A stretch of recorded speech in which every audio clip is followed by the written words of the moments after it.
दोस्तों, आपको इस वीडियो में रिच डैड पुअर डैड के पहले चैप्टर का दूसरा भाग जानने को मिलेगा। चलिए आपको सीधे वीडियो पर लाता हूं। अगर आप पहला पार्ट नहीं देखे हैं तो आप मेरे चैनल पर आके देख सकते हैं। दोनों डैडियों की विचारधारा में जमीन आसमान का अंतर था।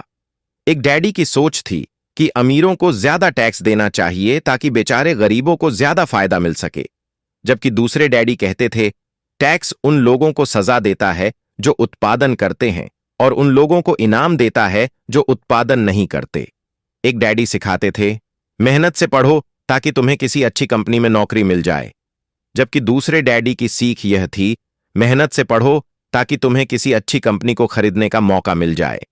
एक डैडी कहते थे मैं इसलिए अमीर नहीं हूं क्योंकि मुझे बाल बच्चों को पालना पड़ता है।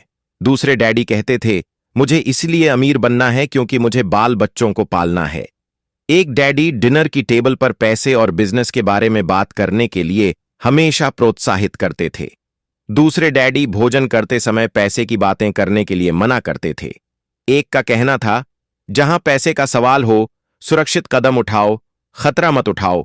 दूसरे का कहना था खतरों का सामना करना सीखो। एक का मानना था हमारा घर ही हमारा सबसे बड़ा निवेश और हमारी सबसे बड़ी संपत्ति है। दूसरे का मानना था मेरा घर मेरा दायित्व है, और अगर आपका घर आपकी नजर में आपका सबसे बड़ा निवेश है तो आप गलत हैं। दोनों ही डैडी अपने बिल समय पर चुकाते थे, परंतु उनमें से एक सबसे पहले अपने बिल चुकाता था जबकि दूसरा सबसे आसविर में। एक डैडी का यह मानना था कि कंपनी या संस्कार को आपका ध्यान रखना चाहिए और आपकी जरूरतों को पूरा करना चाहिए।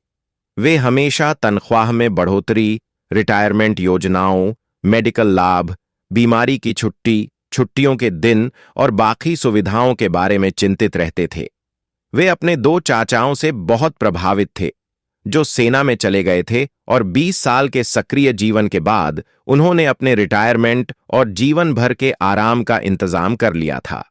वे मेडिकल लाभ के विचार को पसंद करते थे और सेना द्वारा अपने रिटायर्ड कर्मचारियों को दी जा रही सुविधाओं की भी तारीफ करते थे। उन्हें विश्वविद्यालय का टेन्योर सिस्टम भी काफी पसंद था। कई बार नौकरी से आजीवन मिल रही सुरक्षा और नौकरी के लाभ नौकरी से ज्यादा महत्वपूर्ण हो जाते हैं। वे अक्सर यह कहते थे मैंने संस्कार के लिए बहुत मेहनत से काम किया है और इसलिए बदले में मुझे ये लाभ मिलने चाहिए। दूसरे डैडी पूरी तरह से आर्थिक स्वावलंबन में विश्वास करते थे। वे सुविधा भोगी मानसिकता के विरोधी थे। वे यह मानते थे कि इस तरह की मानसिकता लोगों को कमजोर और आर्थिक रूप से जरूरतमंद बनाती है।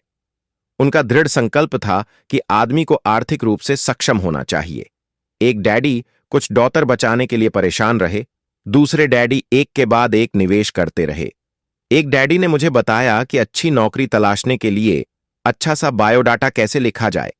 दूसरे ने मुझे यह सिखाया कि कैसे मजबूत व्यावसायिक और वित्तीय योजनाएं बना सकते हैं जिससे मैं नौकरियों दे सकूं।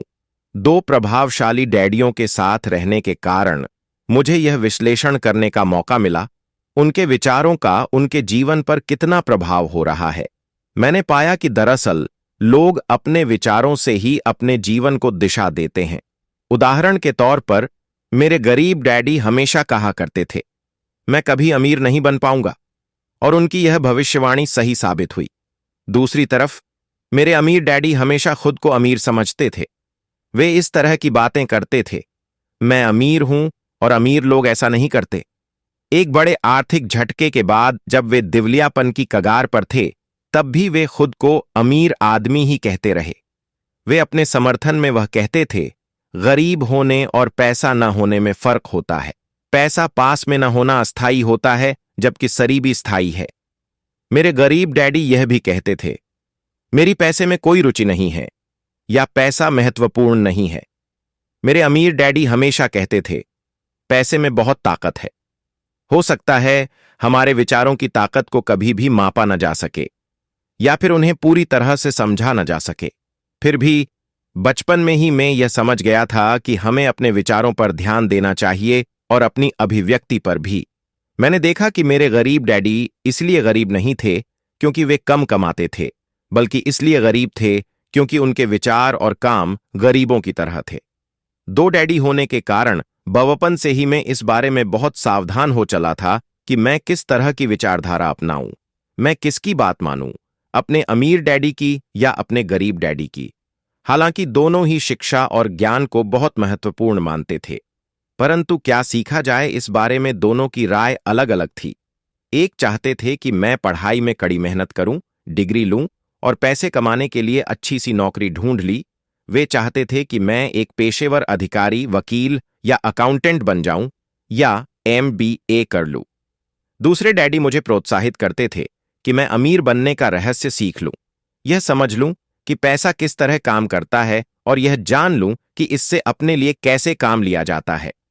मैं पैसे के लिए काम नहीं करता, इन शब्दों को वे बार बार दोहराया करते थे। पैसा मेरे लिए काम करता है। 9 वर्ष की उम्र में मैंने यह फैसला किया कि पैसे के बारे में मैं अपने अमीर डैडी की बात सुनूंगा और उनसे सीखूंगा। यह फैसला करने का मतलब था अपने गरीब डैडी की बातों पर ध्यान न देना। हालांकि उनके पास कॉलेज की बहुत सी डिग्रियां थीं जो मेरे अमीर डैडी के पास नहीं थीं। आगे इस कहानी के बारे में जानने के लिए हमारे चैनल को सब्सक्राइब जरूर करें।